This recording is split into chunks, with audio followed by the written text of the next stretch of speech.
Welcome to the Powerful Ladies podcast. I'm Kara Duffy, and today's guest is Kerry Alexander. She's a singer, a songwriter, a musician, co-founder of the indie rock band Bad Bad Hats, and the new band Mega Sounds. Bad Bad Hats has been touring across the U.S. for, I think it's a decade now, with bands such as Michelle Branch, The Beths, Hippocampus, and so many others. And you may have heard them on the soundtracks of Shameless and To All the Boys I've Loved Before. It's such a unique time to be a professional musician and a touring band. And in this conversation, we really dive into how they make their band successful, the influence of living in Minneapolis, why saying yes to things creates bigger opportunities, why she loves being in a band with her husband, which I just think is so cute and charming. Love a power couple.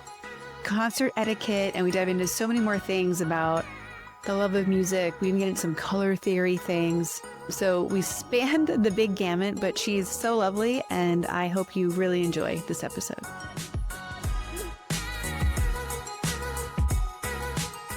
Welcome to the Powerful Ladies podcast. Thank you. I'm very excited to have you on today because Jordan, our audio engineer, producer, and my sister, has been bragging about you and how fun and creative and talented you are. And she had shared with me ages ago your band on Spotify, and I've been listening and like adding songs, feels like continuously, to different playlists I have, one in particular with a friend of mine. And I got so excited looking at your album cover because it's the exact same color palette as Powerful Ladies as a whole. Oh my God, and you're right. I'm like, yes, like this could be, we could just plug this right in and like change the name on it and it would totally work. And I was like, I really want to know who created that album for you and where it came from. We're talking about Psychic Career with the Moon, right? Yeah. Okay. Well, first of all, let me ask you, I've always referred to it as Psychic Career Blue, but Chris refers to it as green. Where do you stand? Is it Powerful Ladies Blue or green? I call it mint. Okay. Yeah. Which I think for a mint, that feels green to me. So maybe, I might be outvoted here, and that's fine. And part of why I love the color, it's very controversial. I've had a lot of people who have done branding updates for us want to change the color. Okay. And because it's right in the middle of green and blue, it actually has a very different color psychology effect than if we only had blue or only had green. And so it's the color being in that kind of minty ocean blue kind of space. It gives you like the trust and security that blue has, but it adds a level of energy that green brings to things that wouldn't be there otherwise. I'm like, no, guys, the color is perfect. Leave it alone. I love this. Wow. Okay, very anatomical at the marks one out there. This is why you're drawn to this record. But to answer your question, so we often forget that we have to make album artwork, and it's like down to the wire, and we're like, uh-oh, we forgot that part. So for Psychic Reader, we were like down to the wire and panicking a little bit about what it was going to be. But then in one of those like beautiful happenstance things, I just like, I'm like staring out into the distance in my apartment, and I look over and have a framed picture of the moon as an Psychic Reader. That our friend Emily Thing drew. She does like pointillist like art, so it's all like little dots. And we love it, and we have several pieces of hers. And I was like, oh, like it's been here the whole time, It was always, the answer was always inside the apartment. So we went with the moon, and we had our friend Sam Langer do the design, and she chose the color. I don't know what struck her in that moment, what felt right about that, but I think she nailed it. That was the shade it had to be. I love it. No, and I also like that it doesn't work with every other color. So you have to be really particular about what colors you're laying on top, especially if it's text or copy. Totally. And that drives people crazy too. And I'm like, no, guys, this is intentional. This is actually really intentional. Are you like a designer? Like you seem like very knowledgeable. So I am a design school dropout. I went after I did my MBA, but I worked in footwear and apparel creating products. Whoa, okay. For like 20 years. So wow. sometimes my job was doing like all the colorways. Okay. Yes. And sometimes it was more just briefing people on color. Okay. But I love it. yes. Yeah. Wow. Thank you. I mean, I have a very like rudimentary enjoyment of the way colors. After like Chris and I keep buying each other books of like just like flip through like different color combination kind of books. Yes. Color stories. Yeah. I have a whole Pinterest that's just color stories that I see in the world that I love. Like, I love that mint color with red a lot. Oh my gosh, yes, yes. My Yeti is that color. It's a little blown out from the light, but so if I just look around me right now, it's like, yes. Yay. I love a pop of red. I want red accents everywhere I go. Well, and that's an energizing action color, right? So it's like, oh yeah, we might look very approachable with this green blue color, but we've got some pop. Yeah. And there's this is a great book, The Secret Lives of Color. Oh yeah. Okay. I don't know if we own this, but I feel like I see it at the bookstore all the time. I'm like, oh, I maybe should get that. Well, it's just it's like full of fun facts about where colors come from. Cool. And if you really want to nerd out about color, let yourself go down a black rabbit hole about the evolution of humans talking about color. Oh. Because if we go back in history, there was a point when we had like two colors and it was black and red. Okay. That's like how people spoke about color? Okay. Yeah, there was only two colors. And then we had black, red, green. Okay. Like, I don't remember if green or blue came first, but that's why a lot of people describe the ocean as green. Like, we didn't have color vocabulary for colors. And I don't know if like we've correlated the evolution of our sight with our ability to like name different colors or... Right, because like, how do I know? I mean, like, we learn in school, like, this is green, but how do I know that my green is your green? Exactly. Yeah. And then there's some people who can see more colors than others. Like, and there's a test you can take to know about this. Oh, cool. Like, I can see more colors. And I don't know if I was born that way or it's because we spent so much time color matching stuff. Okay. And like running like inside and then outside and changing the tone of the light and like making sure it kept matching the whole time. Like, I don't know if it's a trained skill or not. Wow. Yeah. This is cool. So did not have color theory on my list of questions today, but happy to nerd out with you about it. Yes, I love it. It's so cool. Yeah. It's like, oh, like I like green, you don't like green. But is that because like we're literally not like seeing the same green? Well, and there's just like you can have sounds related to traumas. You can have trauma related color also. Yeah. Right. So if the person who was a bully to you like always wore a red shirt, then you're going to... Right. Or if your parents like forced you or didn't. I remember being little and yelling at my mom who was coloring in my coloring book. And she did all of Barbie's outfits, like either mustard ketchup combos, red, yellow, or purple, red. And to this day, like I was so upset about it at the time, like this does not go together, Mom. And to this day, I still do not like those color combinations. Okay. This made me think like, I feel like I was out forever in like summer camp.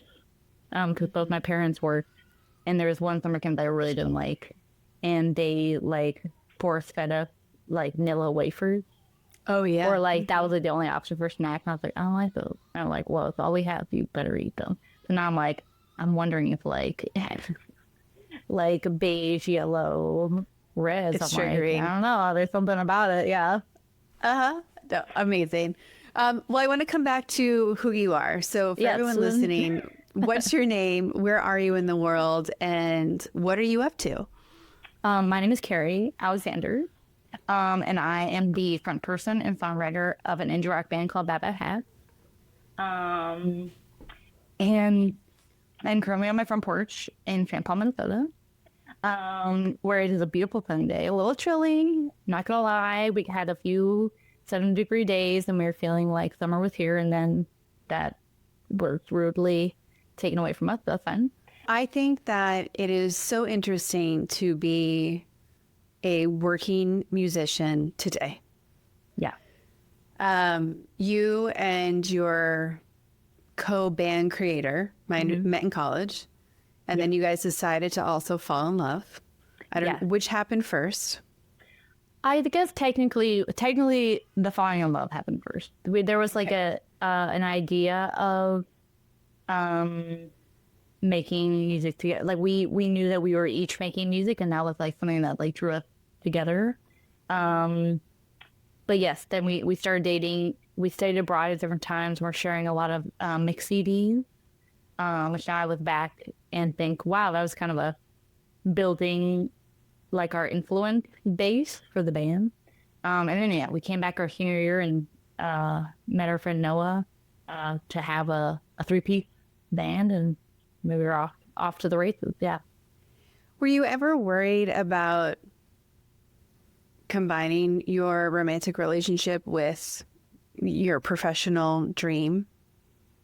Weirdly, no. Like, I don't think I really thought. I was like so excited. I had never had a band before, and it was just so exhilarating to like play music with another person, and especially someone who I thought was so cool and great. Yeah, I'm not sure I really questioned whether or not that would be messy or difficult, but it has proven to be fine. I think people ask us all the time like how we work together every day and play music together and be a couple, but it's kind of like always known, so we're just so used to it that it doesn't even really register to us as being perhaps a strange thing. When I'm working with clients as a coach and consultant, I often encourage people to like lean into nepotism, like work with your friends, hire your family, like, because I want to spend my life collaborating with my favorite people. Totally. Yeah. Maybe you and I are on the weird bus. I don't know, but I'm like, this sounds like how we're supposed to do life. Yeah. So I just tell people when you, but I just tell people like when you're doing that, like we just need more contracts. We need more communication. We need, one of my best friends is also a client, and we talk all the time, and I'm like, okay, I'm putting on my coach hat because I need you to be accountable for this thing. Okay. I'm calling you for a friend call. We just it's able to flow back and forth because of the respect we have for each other and the communication we have. I can only imagine when you're doing something that lights your heart up, you want to feel that reflected back, like that symbiotic relationship with your person. Totally. And it is like, like I'm so grateful. Like I honestly don't think I would be this far in the music industry without Chris. Like I think it's just been really important to have someone to share like the ups and downs and have a shared goal in that way. So yeah, I feel really lucky to have found sort of my partner in both the business and life. Yeah. And I just think about like the touring schedule, and if you weren't together, that sounds like that would be harder on the relationship. Yes, and that has proven to be very hard for many of our bandmates and friends over the years. That's just a very difficult part of the life. And yes, that does.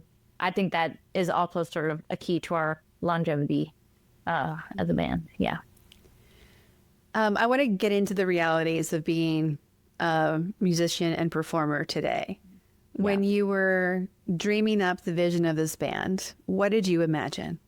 And how is the reality different or the same? Yeah, I think I always talk about the fact that I think my entry into loving music was very much from the songwriting side. So like when I was like a little kid, like my big dream was always like to write like a big song or something, like a song that everyone knows. And I'm not even really sure that I understood like the touring part of it. I grew up in Alabama, and we didn't have many bands coming through. So I didn't see many concerts when I was young. It wasn't until I moved to the Twin Cities that I actually got to see like an indie show, like a small touring band, like doing that thing. So I didn't even really have like a vision of what being a touring musician would look like. So all of that's been kind of exciting. Now it's very routine and part of it. But at the beginning, it was all kind of like, whoa, okay, like if we get in the car and like we go out there and we play all these shows and you just try to get better. So yeah, in that way, it's been kind of a wonderful adventure. But then to write songs and have them mean something to people, like that is sort of the childhood dream has been fulfilled in that way. And sometimes I want to really like soak it in when people say that at the merch table. Like sometimes you can become a little like, I don't want to say numb to it, because I'm not fully like, it's normalized. Yeah. It's just sort of, several people say it a night, you're kind of like, oh, wow, okay. And then you really think about it, you're like, wow, that's actually like really amazing. That someone chose to put the song like on a mix CD for their crush, or that someone always thinks of this album when they are on like a road trip or something. And it's like really cool to be sort of part of the little like patchwork of people's lives. Well, and songs mean so much to people, even people who have not even a drop of musical talent within them, right? Yeah. Oh yeah, for sure. And you realize such a difference when shows or movies or spaces have music to them versus don't. Yeah. Speaking of, you've had some pleasure, I understand, of having your songs on some hit TVs, movies. Oh, yeah, I would say the placement that actually people like text us about the most is one of our songs on the show Shameless. Which I have not seen it, but I think they have a very dedicated fan base. Yes. So yes, we get texts often about that. And then we are also our songs were in the second To All the Boys I've Loved Before, the Netflix movie. That one also seemed to be popular with the people. And how does that work? Like, does your agent call you and say, hey, they want to add you to their season or playlist? Like, do you approve it? Does it totally handled by somebody else? Do you get paid for that? Yeah. Basically all of those things that you just said. Yeah. We have at the time we were working with a different like sync company who is, job it is to get you placed in things.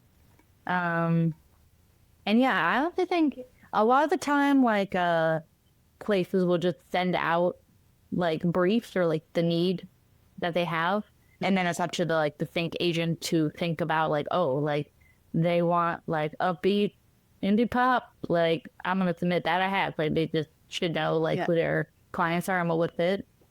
But sometimes people we've had a few things where people just know the band and like write and specifically know that they want your song, which that's great. A lot of the heavy lifting is gone with that. But then yes, you do get paid, which is nice. The fees vary greatly.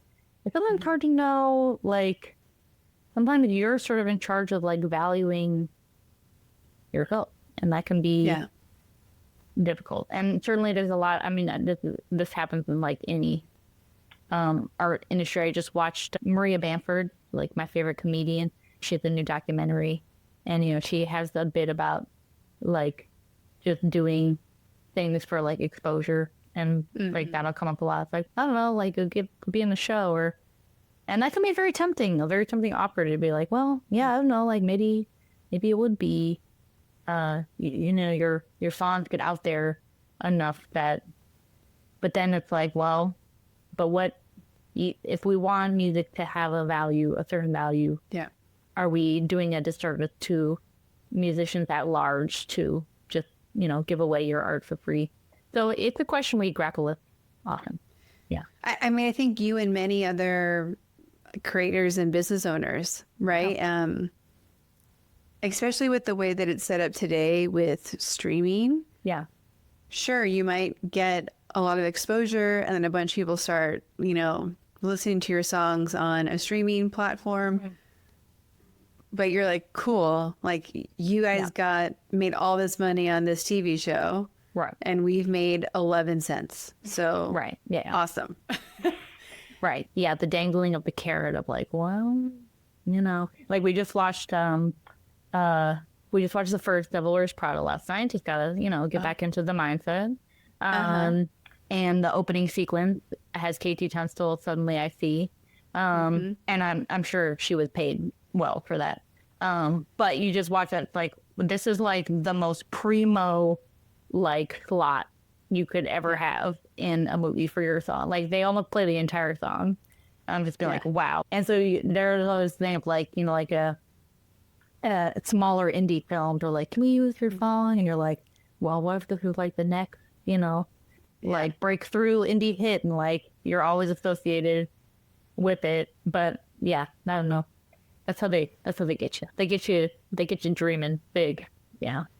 Yeah, and then meanwhile you find out that someone who doesn't add any creative value is making boatloads of money for their time in the project, and you're like, hold on. Yeah. Hold on. You're paying more to the person who's like picking up all the cords and wires behind all the equipment. You're like, suspicious. Yeah. No, it is. It's really hard. And I do feel like that Katie Tunstall song is like, has been in a lot of places. So I don't know who their person was, but I feel like it shows up all the time. And we've been doing a dance before bath time with my daughter. Okay, love that. And we've been doing Feist 1, 2, 3, 4 because we get to practice counting. Yeah. And I'm really careful about like what the inbound content is to her. And some songs I love, and I'm like, oh, you hear the words, you're like, nope, we don't want that messaging getting programmed in subconsciously. No. Yeah. But that song is like relatively upbeat, relatively, you know, happy to neutral, and she's obsessed with it. So now she hears it and she's like starts moving. Yeah. But if I forget to like choose the next song, it always goes to Katie Tunstall something. Oh, that feels funny. Yeah. Yeah, that, or then like a Letters to Cleo song. And I'm like, okay, whatever this algorithm is. Yeah. Actually, yes, I do love Letters to Cleo. Big fan. But that's really funny. Somewhat similarly, one of our songs got like a big boost on Spotify really randomly because we kept being played. Like, if you would listen to, I think it was Bleachers. Yeah. Like This Is Bleachers. And you listen to the entire thing. We were like the first song that would play after that for some reason. Oh, so interesting. So like by virtue of just like someone forgetting that they were playing This Is Bleachers and listening to the end, and our song would just play. And even if you were like, what is this? And like turn it off, I think we still get the stream. Yeah, but I don't know how those things happen. Like, why? So yeah, Katie Tunstall getting the post-Feist money. Yes, she really is. But you remind me of a great thing I wanted to ask you about, because I saw the Bleachers and they are in LA a couple years ago. Yeah. And they're such a fun band to see live. I don't think I've ever seen a band other than like Green Day give more energy nonstop. And with the crowd I was with, myself and the friend I was with, we were old people at this concert. Okay. Everyone else was like definitely Gen Z. Okay. Yeah. And if I go to a show, unless it is a sit-down dinner environment, I am standing. I am moving. I am giving back to the people on stage. And he and I were like dancing and like, you know, giving as much energy as we could back. And we looked around and everyone was like not doing that. Yeah. And so I'm wondering, as someone who is out with crowds and audiences, are you seeing a shift in them realizing that they're in real life with you? Or like, do you just happen to have fans that are like fully participating and giving it back to you? It really depends on the city. Like, there are certain cities that have always been amazing. I feel like Washington, D.C. always shows up for us. Wow. Okay. I wouldn't have guessed that. Yeah. Charlotte, North Carolina. They also are standout. So certain cities, like, I don't know if it's like unfortunately, I think because we're a hometown band, we don't feel this, but apparently the Twin Cities does unfortunately have a reputation of being pretty stiff and like talky during concerts, which I don't love. We gotta work on that. So certain cities, it's like kind of a funny vibe. But I will say that I have felt maybe like a little bit of a shift in terms of overall energy at shows. And one of my theories actually is that it's related to people not drinking as much. Yes. Like I know there's a big drop, especially among young people, drinking alcohol. And I actually am like, I feel like maybe that could be something, that people aren't, they're not loose in the same way that they used to be. And also I've also heard like, anecdotally that younger people too are more concerned about being perceived, and are also a bit lust free, which makes me sad. It does. Yeah, I just remember being so caught off guard at that show in particular. Because I was like, guys, why are we on our phones? Why are we sitting down in the chairs that they provided us? Like, I kept being like, how can I use my telekinesis to tell the band they're doing great? Like, it's totally not you.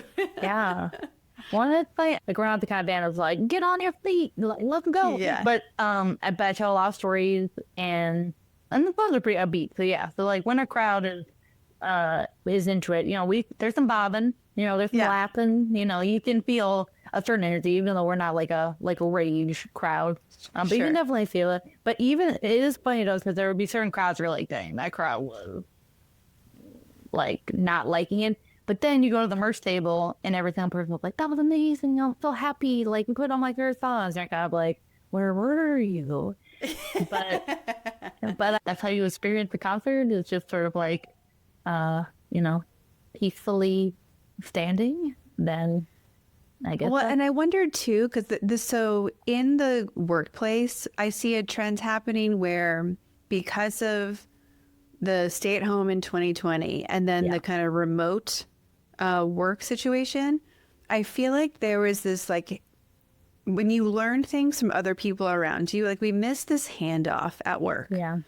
And so because we weren't in the same place, people weren't observing what everyone else is doing to kind of keep normal things going on. And I'm like, is that what happened at concerts too? Like because of the break and like people who are passing on, like, this is what everyone else is doing. So this is how we do, like, how else do you learn like what you do at a concert? And so if you're not seeing people do it and, like I think, I don't know, I'm adding that in because I do agree. I think the drinking part, I think, the virtual versus in-person component that Gen Z has. And then now this, maybe we haven't been around enough people to like see how it's supposed to happen. And like, I feel also anecdotally, I haven't experienced myself, maybe just because of the nature of our fans, who are generally very well behaved, and nice bunch, I would say. But yes, I've heard of like bigger artists that like people keep talking about. I've heard there are a lot of think pieces about like concert etiquette, like being kind of lost and like people not really understanding. So maybe there's some element of that. But then I have some friends who are big in the heavy metal space. And I don't think it's happening there, which is really interesting. So I'll have to have like a modern anthropologist come on to talk about this phenomenon.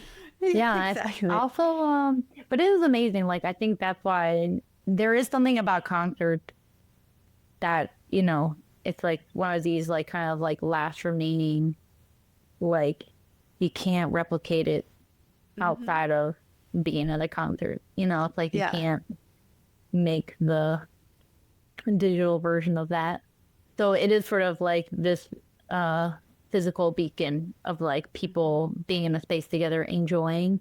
But there is there's a certain flow that I think makes for a better experience. But also I'm always just happy that people are still wanting to come out to see shows. So I respect people's concert watching vibes. They're different. I know too. I don't mind. Sometimes I do need to sit down. So I get it. If people, Yes. And so it's not about the just sitting down. It's the because I've been to so many other shows where G-Lib and Special Sauce I've seen maybe he and the Roots are like the two groups I've seen probably the most in my lifetime. And I went to a show a couple years ago that was here, but it was at a place that like you sit at and you have dinner before they kind of come on. Yeah, and so you're totally. in this like weird, I'm at a table and looking at you kind of thing. But Yeah. usually people get up and, Yeah. you know, still do things. Yeah. But I went to that show and I had an aha moment about how old I am. Okay. Because I was there and I brought friends who are younger than me. And I walk in, I'm like, why is everybody so old here? Okay. Yeah. And then I was like, well, hey, ding dong, like G-Love's like 10 years older than you are, which means there's people 10 years older than you. And then he's going to have people 10 years older than him that also like him. And I was like, oh God, I'm becoming so old. What happened to me? Yeah. But they were still, I mean, he has a fun show. So people were still up and dancing, but it was so bizarre. Yeah. And certain performers are so good at that. Like, like I said, like, I think our shtick is to be a little like deadpan, a little like, where we rely more on the banter and the joke. But yeah, when you see a performer who's like drawing people in, like then getting people move, you know, like, I mean, this is an extreme version, but my friend just went to see Lady Gaga. They flew to Minneapolis to see her. And they're like, literally between every song, she was like, let me see those down. Like, I can't hear you. And yeah, she was disappointed with us if we were not, you know, on our feet the whole time. So we had to be up and moving.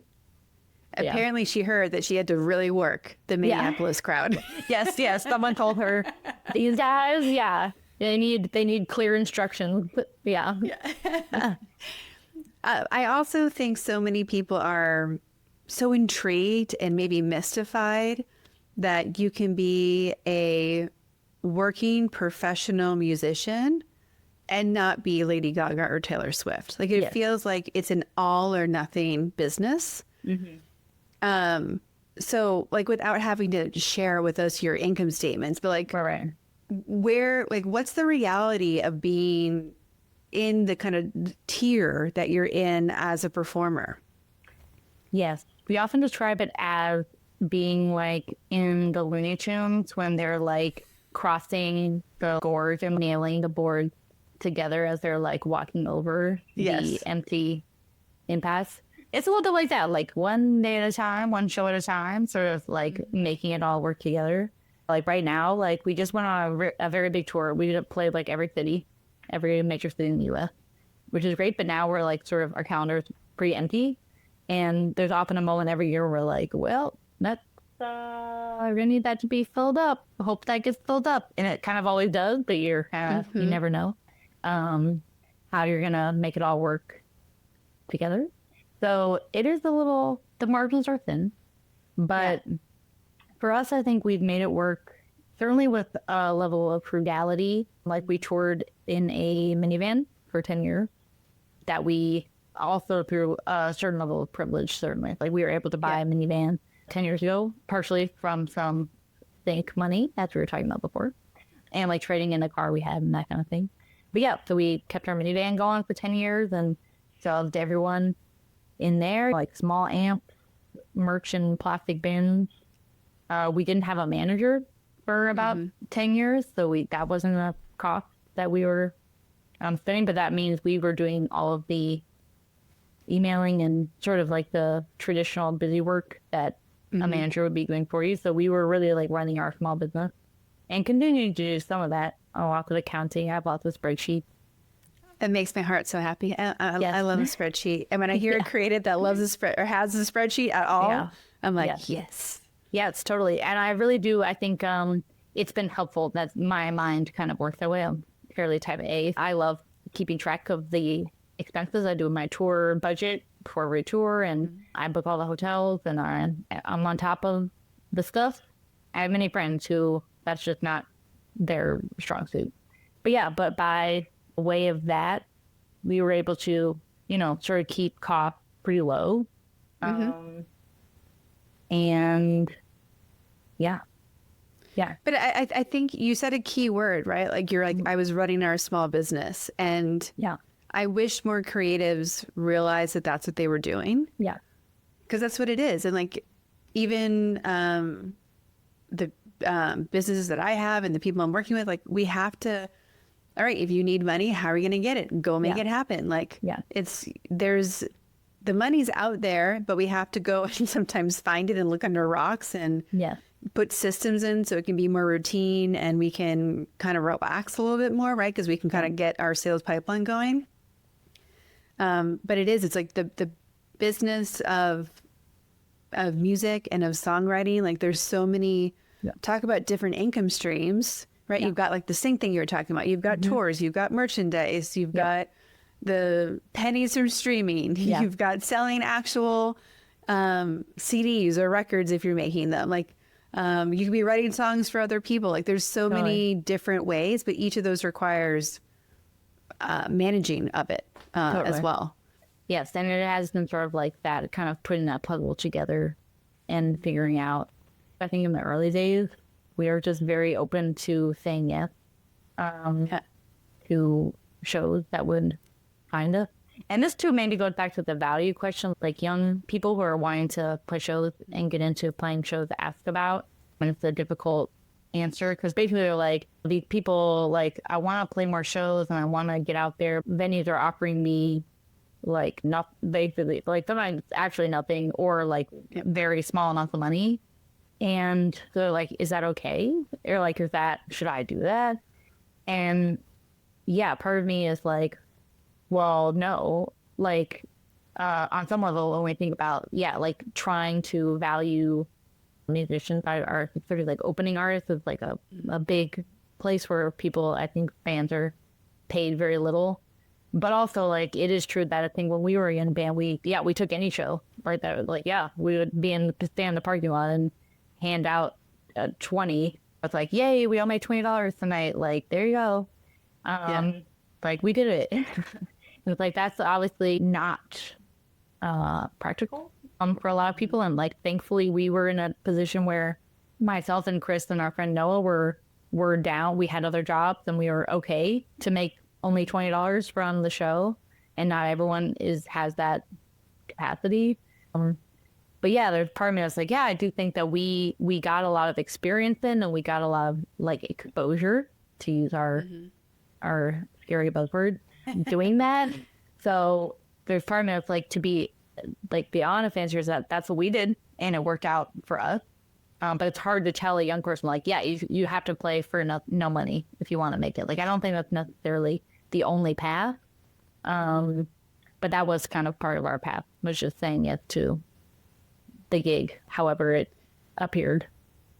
Well, and I think that's, again, going back to how other businesses start, right? Like it's so common that you do some things for free and do some things for a little money, but like as you're putting like your points on the board, one, you get confidence and usually frustrated. You're like, I've done this enough. Now it costs X. And like, so when you look at, it's like a staircase and there's a lot of stairs in the beginning because you keep jumping what you're charging. And then it starts to kind of neutralize. Then you get another stair, right? It's a really interesting diagram, but I've been told that this makes me like very much a millennial, that I'm like, I don't know how you create what you want without putting it like earning your stripes in the process. Yeah. And so maybe that's old thinking, but I don't know another way. Like every successful person I know, every successful creative had to do that. And I think there's also a really interesting mindset to have when you have like a day job, but like, and because everything starts as a side hustle. And you're like, hey, my side hustle is my priority, but it only gets 10 hours a week. But it's the most important thing in my life. Even that mental gymnastics, you have to be able to be okay with that, of not giving your all at the beginning to the thing you love so much because of just the reality of math. Yeah. I think that's what it's hard, is like, I know my journey, but also I tell people all the time, truly, like every band we know that is still doing it or is not doing it, like we all have a very different path. Like there is no one path. And also I definitely see, like, I think bands now, like sync money was a lot more lucrative or like more easily gotten 10 years ago. And streaming was still pretty new 10 years ago. So I feel that as a young band, we had probably a bit of an easier time sort of making money from different streams. Like in the early days that I don't think younger bands right now see, there's not that same kind of like potential, which is too bad. But I definitely acknowledge that that's like a different landscape to be hustling in. So yeah, so sometimes I think it's hard for me to know, what would be like the right path. But I guess like right now it's the social media game, like the virality game is like sort of that's like the new hustle, which was not a thing when I was coming up. Yeah. Yeah. Do you remember a moment when you realized that you wanted music to be what you did or a significant part of your life? I started writing songs when I was like 9. Answering lyrics because I was very into the Beatles, good parts to begin. I loved like all the pop music of the late 90s and early 2000s. I was all in on that, like couldn't wait to go to school the day after like the new NSYNC album came out and talk to everyone about what their favorite songs were. But I think I like loved that music, but there was no vision of like how I was related to that. I will never be Britney Spears. But when Michelle Branch and Avril Lavigne kind of hit the scene, and I learned about Sheryl Crow with Come On, Come On, the record with Soak Up the Sun. When those albums all started coming out, that was like, to me, a real pivotal moment of like, oh, like this is like the pop music I love, but like being performed by someone who I feel like I can relate to, or just like going playing guitar and doing a different kind of thing. So I think like, early 2000, like when I was like 10 or something, I was like, that's what I want to do. I want to write songs. I feel really lucky going through like middle school, high school in the 90s that like it was prime Lilith Fair time. Yeah, totally. And watching that documentary, it came out like 6 months ago, I think. Watching that and like seeing what they went through, I was like, it made me so mad on their behalf. Yeah. But then it also makes me mad because I'm like, how much has actually changed? Yeah, totally. Yeah. I don't know if we've made these leaps and bounds that we need to in music and for indie musicians and for female musicians in particular. It still seems to be, if you want to fit into our special box, you can do it our way and you can have the elevator pass. You want to stay true to yourself? You will have to take the stairs. Yeah, totally. Yeah, for sure. I always just sort of felt like, I could think also, the question before about what feels different from like what I was like envisioning for like a life in music. I think honestly too, like I think my mindset was like, you either make it or you don't. Like as a young person, like I always felt it was kind of like an impossible dream of like, like either, you're Kelly Clarkson and you wait for a moment like this, or it doesn't happen. So I think even being in sort of this like middle ground of like, oh, I'm just like a working musician was not something I thought was possible. Well, we don't see it a lot, right? The attention and what it actually looks like to get up every day and do the work and not get on a private jet. It's like a very, very, very different. And I'm hoping that social media is helping with some of that because the discoverability of people has never been higher before. Totally. There is like a democratization in that way of like, you just, the people decide they want to listen to the song a million times or not like a exec in theory, I think. Yeah. So I have 2 questions that are kind of like going back to you running your bands like a business. And one is, how do you as a more type A person manage the lack of schedule that can exist? Like it's either like intense schedule or no schedule. Yeah. And then second, how do you find great people to work with? On your Instagram, you had a picture of looking for bandmates, and it was like, this is not a scam. Yeah. I love that. Yeah, that was the next stage at our show in Boise. I love that. Yeah. Great. Yeah, great tactic, I think, from whoever made that poster. The first one, honestly, yes, it is. It is very weird to have life so like tour is so intense. It is just like a 24/7 experience for 3 to 6 weeks. And I do kind of, as I think you are maybe guessing, I do kind of love that routine. Like, yeah, it's just like you wake up, you figure out where you look at the route, you figure out where you're going to have, what's the nearest coffee shop that also has breakfast, it's just very like, yeah, go down the line. And yeah, so that's like, you're like locked into that. And like, we've always acted as our own tour managers, quote unquote, doing all that. But then, yes, then you're home and you're looking at like days that are empty. And certainly I tend to like make up tasks for myself. But there's always some spreadsheet cleaning up to do. There's always go through the emails, do some recording. I do try to keep myself busy in various ways. And also usually worked out that there is something kind of like bubbling outside of shows that keeps me pretty busy. So like right now, Chris and I started another band with our friend Alana, who performs under the moniker Party Meal. We love her. Yes.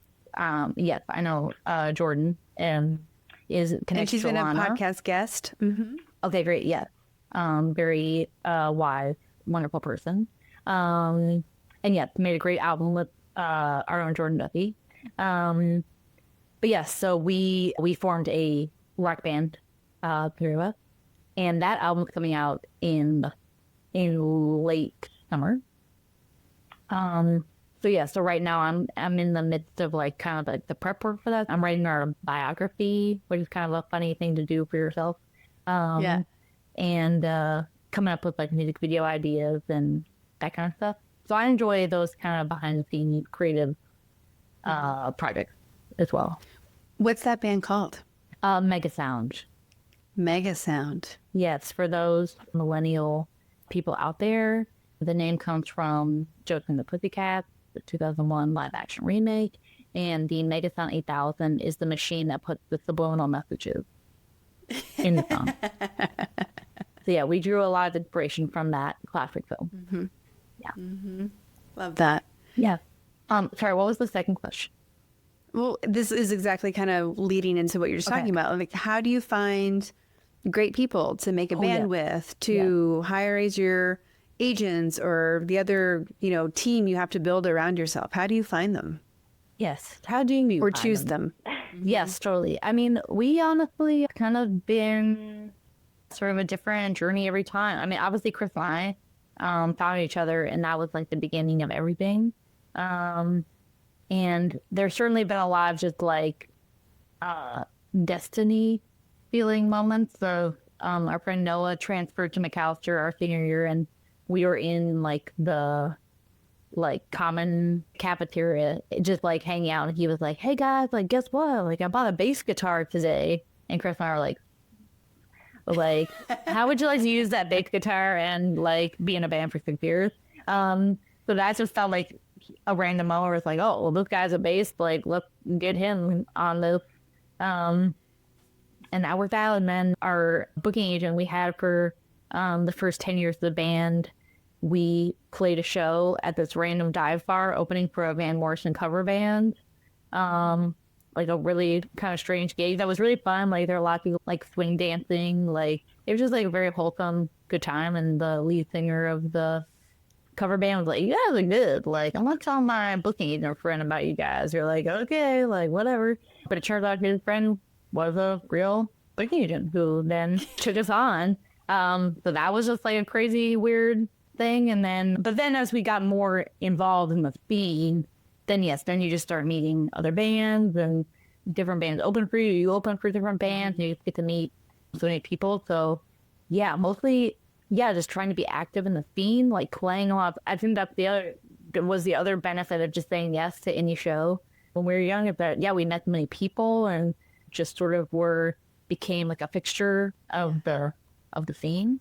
And then I think then you start to meet bands from other cities when you go on tour, and then you look to them for advice. Like our friend Julia from the band Rat Boys helped us get our current booking agent because they work with them, and so she could give me that sort of like thumbs up for them.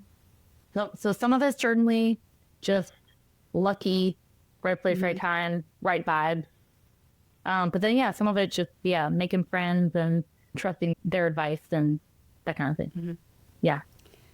When you look back on your journey so far, what are you most proud of? Wow. I think honestly the thing that makes me most happy is when whole families come to the show. So that makes me feel like we provided some kind of musical experience that feels enjoyable, like uplifting, positive, some level of wholesome, that we can be a band that people carry through their lives and their families. But yeah, that makes me feel good. Yeah. I was looking at some of the reviews for your different albums, and my favorite quote was, "This album is pop excellence." Wow. Love that. Right? Yeah, and like when you can you feel that and be like, yes, I agree. I mean, I gotta keep it humble. I appreciate that. But I will say I appreciate that because I do think that my journey with music I really go back to NSYNC, Backstreet Boys, Britney Spears, Spice Girls. That's my era. Yeah. That's the music that got me so excited about music. I like when people, we're an indie rock. Yeah. We play electric guitars, but I enjoy when people can sense that I am pulling from my pop roots and trying to write those catchy melodies and hooky melodies that stay with you, Well, and I think that there's, for the general consumer, I feel like there almost is it being like just 5 categories of music. Yeah. And I think that wholesome, I want everyone to enjoy it. It can be heard in lots of places. You can, to me, that kind of, it's like, it's great. If it's great music that transcends all these spaces, it tends to default to pop culture music. And I think knowing that they said that and then called it excellent, I was like, ooh, all right, juicy. You know what? I accept. I receive, I accept. When you think about powerful ladies, what do those words mean to you, and what comes to mind for you? I have some very powerful ladies in my own family. My mom is a big boss lady. She has always been in leadership positions. She just wears that so confidently and effortlessly. And but also thinking about her, which she's proud of. I don't know if it was just someone said this to her or this was part of a speech about her or something, but that compassion was a word that was associated with her. And that's I also think her style, while being very confident and very assertive when she needs to be, that also there's always an underlying sense of people and how to respect people and lift people up and be compassionate, be empathetic. And that those two don't have to be contradictory to each other. So So mom, number one. But I'm one of the millions who's looking to people like Dolly Parton. Again, someone I think of as being just very accessible, but very clever and very honest. All the things. And also very good human too. Yeah, for sure. Yeah. I will often use Dolly Parton or Jane Goodall as these examples where I'm like, you can choose any life path you want. Yeah. Why not be awesome and kind? Yeah, totally. Yeah. Why not? It's versus choosing the evil dark side. Totally. Yes. I think we think about that a lot. We meet so many people and you travel to so many places and you meet so many people, like your colleagues, but also like fans. And I think we always talk about if we get to the end of whatever our music career looks like, and the overwhelming message is that we were nice people, like that would be the thing that we want. Yeah. Love that. Yeah. You're living in a town, two cities, the Twin Cities, that have become kind of the center of the changes in the culture. Yeah. From George Floyd to the ICE protests. I did not have on my lifetime bingo card that democracy and social change would be stemming from the Twin Cities. Carry on. How is living there through this time period changing your perspective and maybe also changing your music?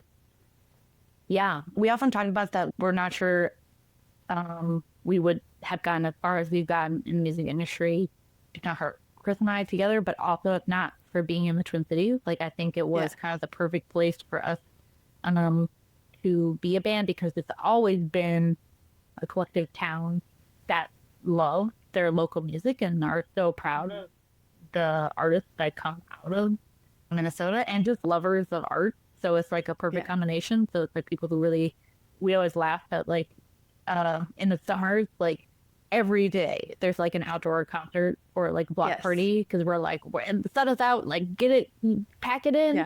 And so people just like can't wait to like enjoy the outdoors, enjoy music. And in the winter they're packing them too. It's like concerts and film and art are just a great thing to experience in all seasons here. I remember I would early on, we have a great local radio station here called The Current, and the bands would come through and you could tell they're on stage being like, wow, we did not expect like the Minneapolis show to be sold out and like this enthusiastic. But that's just like the energy here for music.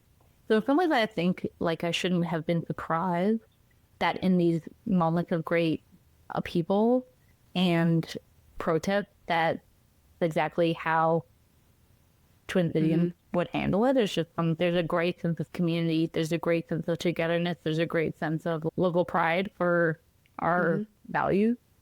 So it's been amazing to see the power in that and the strength in that.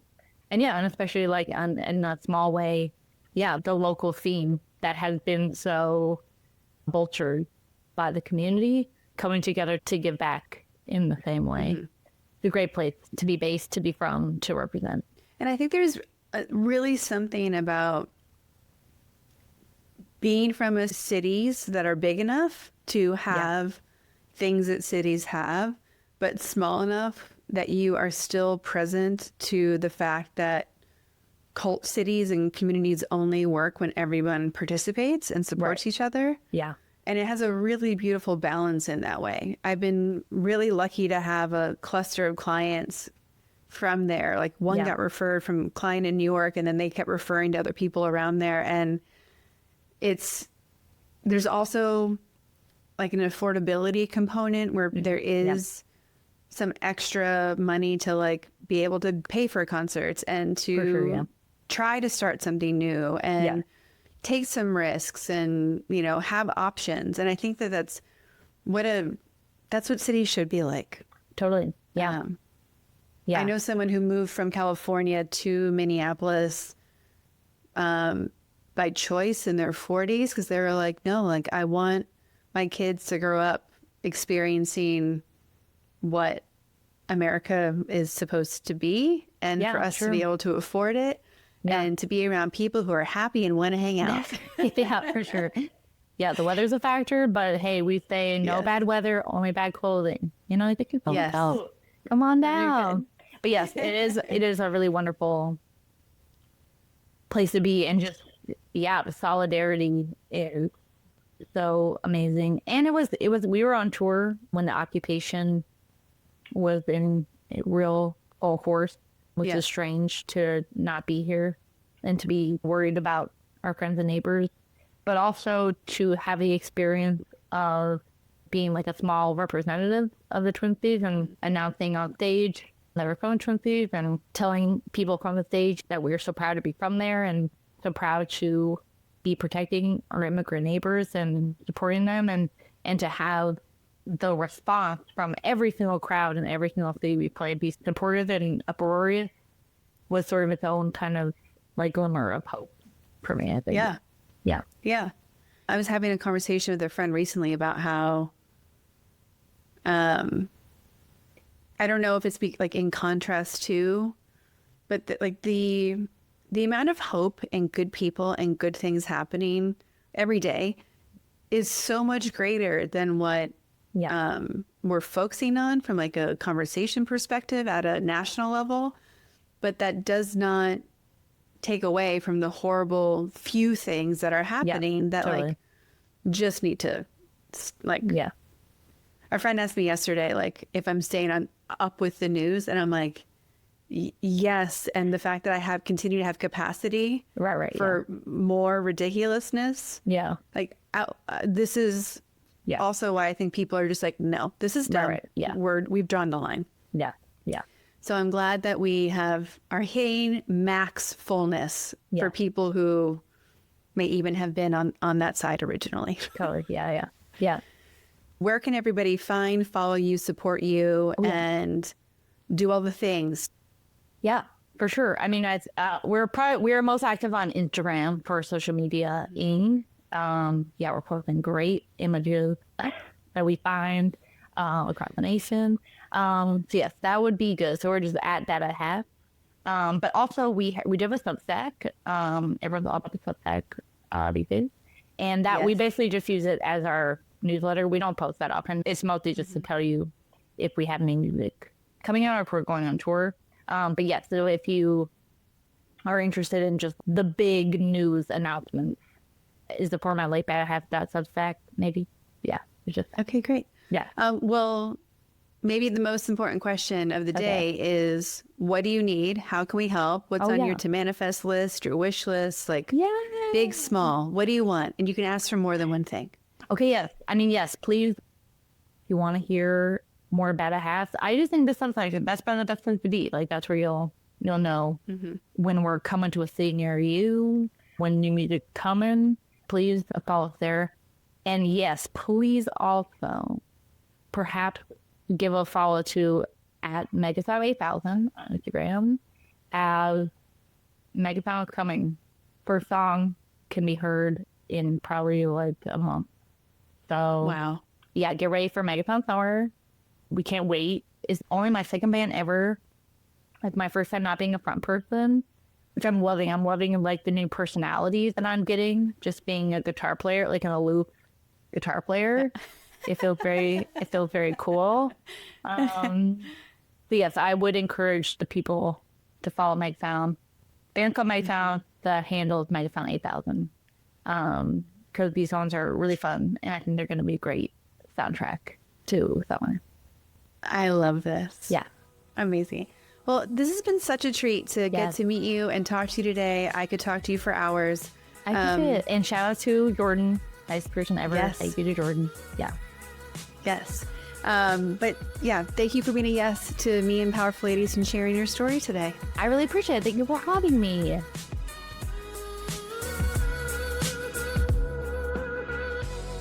Thanks for listening to the Powerful Ladies podcast. If you enjoyed this conversation, please subscribe, leave us a review, or share it with a friend. Head to thepowerfulladies.com where you can find all the links to connect with today's guest, show notes, discover like episodes, enjoy bonus content, and more.